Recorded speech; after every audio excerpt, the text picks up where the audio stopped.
भारताचे लोहपुरुष सरदार वल्लभभाई पटेल यांच्या 150व्या जयंतीनिमित्त अकोल्यात राष्ट्रीय एकता दिन मोठ्या उत्साहात साजरा होणार आहे।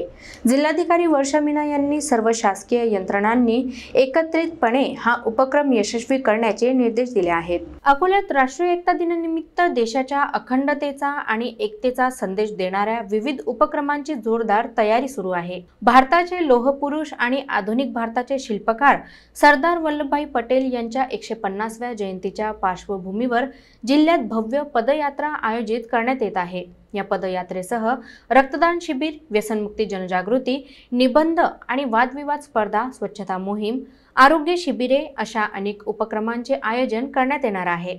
जिल्हाधिकारी वर्षा मीना यांनी सर्व विभागांनी समन्वय साधून हे कार्यक्रम यशस्वी करण्याचे आवाहन केले आहे। विशेष म्हणजे 11 नोव्हेंबर रोजी वसंत देसाई क्रीडांगणापासून जिल्हाधिकारी कार्यालयापर्यंत भव्य पदयात्रा होणार आहे। पदयात्रेदरम्यान आत्मनिर्भर भारत प्रतिज्ञा घेतली जाणार असून सांस्कृतिक कार्यक्रम आणि प्रमाणपत्र वितरणही होईल। या सर्व उपक्रमांद्वारे जनतेत राष्ट्रीय एकात्मतेचा, सामाजिक जबाबदारीचा आणि देशभक्तीचा संदेश पोहोचविण्याचा प्रयत्न केला जाणार आहे। अकोला जिल्हा प्रशासनाच्या पुढाकारामुळे राष्ट्रीय एकता दिन यंदा एक अनोखा प्रेरणादायी उत्सव ठरणार आहे।